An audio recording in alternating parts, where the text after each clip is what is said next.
दवाइयां, गड्ढा, बुलडोजर और हड़कंप। ये गड्ढे पर बुलडोजर चला है, आखिर क्यों? ऐसा क्या दफन है इसके अंदर? तो भाई आपको बता दें कि इस गड्ढे में दवाओं का जखीरा है और ये दवाएं गंगा के किनारे बैरागी कैंप में गड्ढे के अंदर दफनाई गई हैं। और जैसे ही इसकी जानकारी एसडीएम को मिली तो एसडीएम साहब मौके पर जा पहुंचे और गड्ढे को खोदकर दवाओं के इस जखीरे को बाहर निकाला। सरकारी दवाओं के इस जखीरे को गंगा किनारे दबाने की सूचना पर एसडीएम और ड्रग इंस्पेक्टर ने जेसीबी लगाकर गड्ढे को खोद दिया और फिर बाहर निकली सरकारी दवाइयां और कैप्सूल। इन दवाइयों में बहुत कम ही वो दवाइयां थी जो एक्सपायरी डेट की थी और ज्यादातर दवाई विटामिन की थी। गड्ढे से बरामद दवाइयां 2020 की बताई जा रही है, जिनमें कैप्सूल, सिरप और टैबलेट शामिल हैं। इन दवाओं का असर 2024 तक रहने की जानकारी मिली है, लेकिन एक्सपायरी डेट से पहले ही इन दवाओं को दबा दिया गया, जिसकी सूचना मिलने पर हड़कंप मच गया। मौके पर पहुंचे एसडीएम साहब का कहना है कि किसी व्यक्ति द्वारा डीएम साहब को गवर्नमेंट मेडिसिन फेंकने की शिकायत की, जिसके बाद डीएम के आदेश पर तुरंत अगली सुबह कार्रवाई की गई। उसमें डीएम सर को किसी ने कंप्लेंट दिया था कि कुछ लोगों के द्वारा कल रात को बड़ी मात्रा में जो गवर्नमेंट सप्लाई की जो मेडिसिन है उसको वहाँ पे फेंका गया है और कुछ को दबा दिया गया है। तो उसी क्रम में विजिट किया गया था, तो ये पाया गया है, ये वास्तविकता है।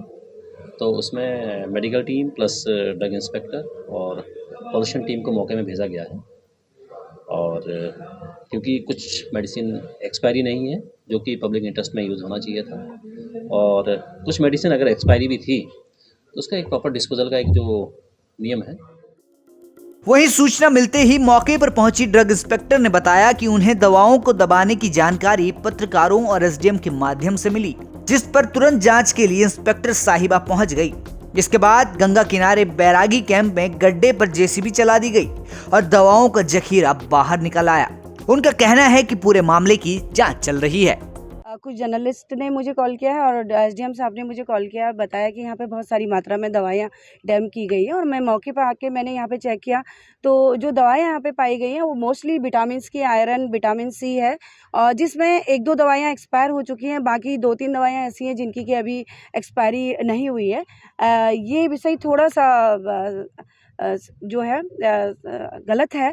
इस तरीके से जो दवाइयाँ अभी खाने योग्य हैं उनको जो है डैम किया गया है, और जो कि जनता के हित में जानी चाहिए थी, उन्हें बिकनी चाहिए थी। बट जो जांच का विषय ये है कि ये दवाइयाँ सारी गवर्नमेंट सप्लाई की हैं। तो सीएमओ साहब को मेरे द्वारा एक जांच के द्वारा एक लेटर उन्हें प्रस्तुत करके ये सारी जानकारी दी जाएगी कि किस हॉस्पिटल में ये बैच की दवाइयाँ उनके द्वारा सप्लाई की गई थी।